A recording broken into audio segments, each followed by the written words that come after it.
യേശുവെ പോലെ ആകുവാൻ be like Jesus weekly devotional തോട്ട്സിലേക്ക് സ്വാഗതം. കോഷൻ, അപായം, ജാഗ്രത എന്നീ ബോർഡുകൾ നാം എല്ലാവരും കണ്ടിട്ടുണ്ട്. എന്താണ് ഈ വാക്കുകൾ നമ്മോട് പറയുന്നത്? ചില കാര്യങ്ങൾ നമ്മെ ഓർപ്പിപ്പിക്കാനാണ് ഈ ബോർഡുകൾ. അതിനർത്ഥം അവിടെ പ്രവേശനം ഇല്ല എന്നല്ല, അത് ചെയ്യരുത് എന്നല്ല. ചില കാര്യങ്ങളൊക്കെ ശ്രദ്ധിച്ച് അതിനുള്ള ക്രമീകരണങ്ങൾ ചെയ്ത് മുന്നോട്ട് പോവുക എന്നത് മാത്രമാണ്. പലരും ബോർഡ് കണ്ട് മടങ്ങിപ്പോകുമ്പോൾ വാസ്തവത്തിൽ അത് എന്തിനു വേണ്ടിയാണെന്ന് മനസ്സിലാക്കി അതിനനുസരിച്ച് പോകുമ്പോൾ മാത്രമേ വിജയിക്കാനാകൂ. അപ്പോസ്തല പ്രവർത്തികൾ 21-ാം അധ്യായം. പൗലോസും കൂട്ടരും പല സ്ഥലങ്ങളിലൂടെ സഞ്ചരിച്ച് സോരിൽ വന്നു എന്ന് കാണാം. കപ്പലിൽ യാത്ര ചെയ്യുന്ന ഇവരുടെ ലക്ഷ്യം യെരുശലേമിൽ പെന്തക്കോസ്ത് പെരുന്നാളിന്റെ സമയത്ത് എത്തിച്ചേരുക എന്നതാണ്. യാത്രയിൽ ആദ്യം അവർ എത്തിച്ചേർന്നത് കോസ് എന്ന ദ്വീപിലാണ്. പ്രസിദ്ധനായ ഹിപ്പോക്രാറ്റസ്, അദ്ദേഹത്തിന്റെ ജന്മസ്ഥലമാണിത്. വൈദ്യശാസ്ത്രത്തിന്റെ പിതാവായിരുന്നു അദ്ദേഹം. ഒരു വൈദ്യശാസ്ത്ര പഠനശാല തന്നെ ഈ ദ്വീപിലുണ്ടായിരുന്നു. പ്രസിദ്ധരായ പല കവികളും ഈ ദ്വീപുകാരായിരുന്നു. പിറ്റേന്നാൾ റോദോസ് എന്ന ദ്വീപിൽ അവരെത്തി. ലോക അത്ഭുതങ്ങളിലൊന്നായ കൊളോസോസ് ഇവിടെയാണ് സ്ഥിതി ചെയ്യുന്നത്. പിന്നീട് അവർ എത്തിച്ചേർന്നത് പത്തരയിൽ ആണ്. അതൊരു പ്രാചീന നഗരമായിരുന്നു. അവിടെ നിന്ന് അവർ ഫൊയ്നിക്കയിലേക്ക് പോകുന്ന ഒരു കപ്പലിൽ കയറി എന്ന് വായിക്കുന്നു. പറഞ്ഞു വന്നതിന്റെ ഉദ്ദേശം, പല പ്രധാന ദ്വീപുകളും കടന്ന് പൗലോസ് ധിർദിയിൽ യാത്ര ചെയ്യുകയാണ്. വഴിയിൽ കണ്ട വലിയ ദ്വീപുകളൊന്നും അല്ലെങ്കിൽ അത്ഭുതങ്ങളൊന്നും അവനെ ആകർഷിച്ചില്ല. തൻ്റെ ലക്ഷ്യത്തിൽ നിന്ന് പുറകോട്ട് മാറ്റിയതുമില്ല. ഇന്ന് നമ്മോട് തന്നെ ഒന്ന് ചോദിച്ചു നോക്കൂ. പലപ്പോഴും പല തീരുമാനങ്ങൾ എടുത്തിട്ടും ലക്ഷ്യം കൈവരിക്കാതെ നാം ഈ ലോകത്തിന്റെ പല കാര്യങ്ങളിലും ആകൃഷ്ടരായി സമയം ചെലവാക്കുകയല്ലേ വാസ്തവത്തിൽ? വേഗത്തിൽ ഓടിയും നടന്നും കപ്പൽ യാത്ര ചെയ്തും ഫൊയ്നിക്കയിലെത്തിയത് കാരണം അവിടെ നിന്ന് യെരുശലേമിലേക്ക് എത്തുന്ന കപ്പൽ പൗലോസിനും കൂട്ടർക്കും കയറുവാനായി സാധിച്ചു. ഇതുവരെ ഇടയ്ക്കിടെ നിർത്തിയിരുന്ന ലിമിറ്റഡ് സ്റ്റോപ്പിലായിരുന്നു എങ്കിൽ ഇനി പോകേണ്ടത് മിന്നൽ വേഗത്തിൽ പോകുന്ന വാഹനത്തിലാണ്.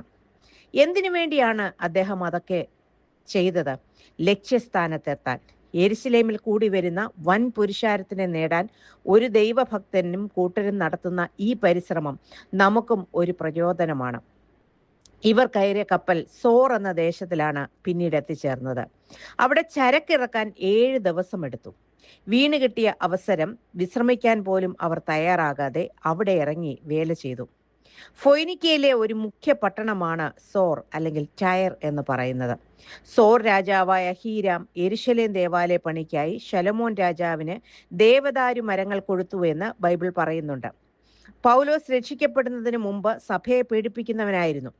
ആ സമയം ചിതറിപ്പോയവർ ഫൊയ്നിക്കയിലും എത്തിയെന്ന് അപ്പോസ്തല പ്രവൃത്തികൾ 11-ാം അധ്യായത്തിൽ പറയുന്നുണ്ട്. പൗലോസിന്റെ അന്ത്യോക്യയിൽ നിന്ന് യെരുശലേമിലേക്കുള്ള യാത്രയിലും ഫൊയ്നിക്ക വഴി പോയിട്ടുണ്ട് എന്ന് 15-ാം അധ്യായത്തിൽ പറയുന്നുണ്ട്. ഇപ്പോൾ ഇതാ സോറിലേക്ക് വീണ്ടും പൗലോസ് എത്തിച്ചേരുന്നു. 7 ദിവസം അവരോടൊപ്പം താമസിച്ചു, കൂട്ടായ്മ ആചരിച്ചു. 4-ാം വാക്യത്തിൽ പറയുന്നു, യെരുശലേമിലേക്ക് പോകരുത് എന്ന് അവർ ആത്മാവിനാൽ പറഞ്ഞു എന്ന്. ഒരു ക്രിസ്തു വിശ്വാസി പരിശുദ്ധാത്മാവിന്റെ ശബ്ദം കേട്ട് അനുസരിക്കേണ്ടത് അത്യാവശ്യമാണ്. ഇവിടെ 20-ാം അധ്യായം 22-23 വായിക്കുമ്പോൾ പൗലോസ് തന്നെ പറയുന്നുണ്ട്, താൻ ആത്മാവിനാൽ ബന്ധിക്കപ്പെട്ടവനായി യെരുശലേമിലേക്ക് പോകുന്നു. ബന്ധനങ്ങളും കഷ്ടങ്ങളും എനിക്കായി കാത്തിരിക്കുന്നു. ആത്മാവ് സോരിലെ വിശ്വാസികൾക്കും വെളിപ്പെടുത്തിയത് അതേ കാര്യം തന്നെയാണ്. യെരുശലേമിൽ പൗലോസിന് നിരവധി കഷ്ടം അനുഭവിക്കേണ്ടി വരും എന്ന് തന്നെയാണ് ആത്മാവ് വെളിപ്പെടുത്തിയത്. പരിശുദ്ധാത്മാവിനാൽ വെളിപ്പെട്ട കാര്യം സത്യം തന്നെ. പക്ഷേ വിശ്വാസികളുടെ പ്രതികരണം വ്യത്യസ്തമായിരുന്നു. കഷ്ടങ്ങൾ യെരുശലേമിലുണ്ട്, ആയതിനാൽ അവിടേക്ക് പോകരുത്. പൗലോസിനോടുള്ള സ്നേഹനിമിത്തം നൽകിയ മാനുഷിക ഉപദേശമായി മാറിയത്. വാസ്തവത്തിൽ മാനസികമായും ആത്മീയമായും ഒരുങ്ങാനാണ് ഈ മുന്നറിയിപ്പുകൾ പരിശുദ്ധാത്മാവ് നൽകുന്നത്. ദൈവാത്മാവ് പറയുന്നത് അറിയിക്കുന്നതിനപ്പുറം മാനുഷികമായി തോന്നിയത് അല്ലെങ്കിൽ മാനുഷികമായി തങ്ങൾ ചിന്തിച്ചത് ഒന്നും കൂട്ടിച്ചേർക്കാൻ ഒരു പ്രവാചകനോ ഒരു വിശ്വാസിക്കോ അധികാരമില്ല എന്ന് നാം ഓർക്കണം. സോർ നിവാസികൾ ആത്മാവിൽ പറഞ്ഞ കാര്യം എന്തുകൊണ്ട് പൗലോസ് അവഗണിച്ചു? കാരണം വ്യക്തമാണ്. താൻ എപ്പോഴും ദൈവത്തിന്റെ അധികാരത്തിന് കീഴ്പ്പെട്ടിരുന്നു. തന്നെ ആത്മാവ് വിലക്കുന്നത് പല പ്രാവശ്യം ഇതിനോടകം താൻ കേട്ടിട്ടുണ്ട്, അനുഭവിച്ചിട്ടുണ്ട്. ആസിയയിൽ വചനം പ്രസംഗിക്കരുത് എന്ന് പരിശുദ്ധാത്മാവിന്റെ വിലക്ക് 16-ാം അധ്യായത്തിൽ നമുക്ക് കാണാനായി സാധിക്കും. അതുമല്ല, യെരുശലേമിൽ പോകരുത് എന്ന് ദൈവം തന്നോട് പറഞ്ഞിട്ടുമില്ല. സോറിലെ വിശ്വാസികൾക്ക് വെളിപ്പെടുത്തിയതുപോലെ തന്നെ യെരുശലേമിൽ തനിക്ക് കഷ്ടമുണ്ട് എന്നത് മാത്രമേ ദൈവാത്മാവ് തന്നോട് പറഞ്ഞിട്ടുള്ളൂ. ക്രിസ്തുവിന് വേണ്ടി ഏത് കഷ്ടവും സഹിക്കാൻ താൻ തയ്യാറുമാണ്. രണ്ടാമത്തെ കാര്യം, യെരുശലേമിലേക്ക് ദൈവകൽപ്പന പ്രകാരമാണ് താൻ പോകുന്നത്. അതിന് വിപരീതമായി ദൈവാത്മാവ് ഇപ്പോൾ ഇങ്ങനെയും പിന്നീട് വേറൊന്നും ഒരിക്കലും പറയില്ല. ഇത് അദ്ദേഹത്തിന് അറിയായിരുന്നു. പ്രിയ ദൈവമക്കളെ, പൗലോസിന് ഇതൊക്കെ തിരിച്ചറിയാൻ സാധിച്ചു. ഇന്ന് അനേകർ പ്രവചന ശബ്ദം കേൾക്കുന്നു. പലരും നിരാശരാകുന്നു, തെറ്റിപ്പോകുന്നു, പിന്മാറുന്നു. കാരണം പ്രവചനം ദൈവത്തിൽ നിന്ന് തന്നെയാണോ എന്ന് നാം ആദ്യം തിരിച്ചറിയണം, വിവേചിച്ചറിയണം. അതിനായി ദൈവപാദപീഠത്തിലിരുന്ന് ദൈവശബ്ദം കേൾക്കണം. ആരും നമ്മെ ചതിക്കാനോ വഞ്ചിക്കാനോ അനുവദിക്കരുത്. തുടർന്ന് എഫേസോസിലെ മൂപ്പന്മാർ നൽകിയതുപോലെ സ്നേഹോഷ്മളമായ ഒരു യാത്രയയപ്പ് സോർ നിവാസികൾ പൗലോസിനും കൂട്ടർക്കും നൽകി. ഒരാഴ്ച കൊണ്ട് തന്നെ അവർ ആഴമായ സ്നേഹത്തിലേക്കും ആദരവിലേക്കും പൗലോസിനെ നയിച്ചു. ആഴമായ ഒരു ആത്മീയ ബന്ധം അവർ തമ്മിലുണ്ടായി. അതുകൊണ്ട് തന്നെയാണ് അപകടം കണ്ടപ്പോൾ പോകരുത് എന്നവർ വിലക്കിയത്. ഒരാഴ്ചത്തെ സ്നേഹബന്ധം അത്രയ്ക്ക് വലിയ കാര്യങ്ങളെ അവിടെ നടത്തി. പൗലോസ് ദൈവകൽപ്പനയ്ക്ക് വിധേയപ്പെട്ടു. താൻ യെരുശലേമിലേക്ക് പോകുന്നു. ജനം മുട്ടുകുത്തി അദ്ദേഹത്തിന് വേണ്ടി പ്രാർത്ഥിച്ചു. വാസ്തവത്തിൽ ഇതാണ് ദൈവാത്മാവ് അവരോട് സംസാരിച്ചത്. യെരുശലേമിലെ കഷ്ടതയ്ക്ക് വേണ്ടി, പൗലോസ് അനുഭവിക്കേണ്ടി വരുന്ന കഷ്ടതയ്ക്ക് വേണ്ടി ഒരു പ്രാർത്ഥനയുടെ കരം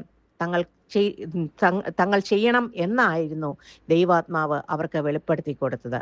പ്രാർത്ഥനയാൽ മാത്രമേ ആ കഷ്ടങ്ങൾ സഹിക്കാൻ പൗലോസിന് സാധിക്കൂ എന്ന് ദൈവത്തിന് അറിയാമായിരുന്നു.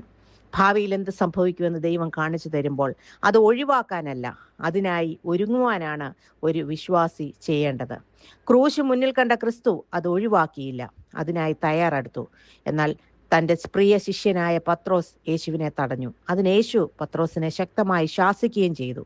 യേശുവിനോടുള്ള സ്നേഹക്കൂടുതൽ കൊണ്ടാണ് പത്രോസ് അങ്ങനെ പറഞ്ഞെങ്കിലും ദൈവഹിതത്തിനായി തന്നെ ഏൽപ്പിച്ചു കൊടുക്കുവാൻ ക്രിസ്തുവിന് കഴിഞ്ഞു. വെളിപ്പാടിന്റെ മുൻപിൽ എന്ത് ചെയ്യണമെന്ന് തീരുമാനിക്കേണ്ടത് നാം ഓരോരുത്തരുമാണ്. ആലോചനകൾ പലരും തരുമായിരിക്കും. എന്നാൽ ദൈവപാദപീഠത്തിലിരുന്ന് യേശുവിനെ പോലെ, പൗലോസിനെ പോലെ ദൈവഹിതം മനസ്സിലാക്കാനും അത് സംബന്ധിച്ച് പൂർണ്ണ നിശ്ചയം പ്രാപിപ്പാനും നമുക്ക് കഴിയട്ടെ എന്ന് പ്രാർത്ഥിച്ചുകൊണ്ട് ഈ ധ്യാന ചിന്ത ഇവിടെ അവസാനിപ്പിക്കുന്നു. God bless you all.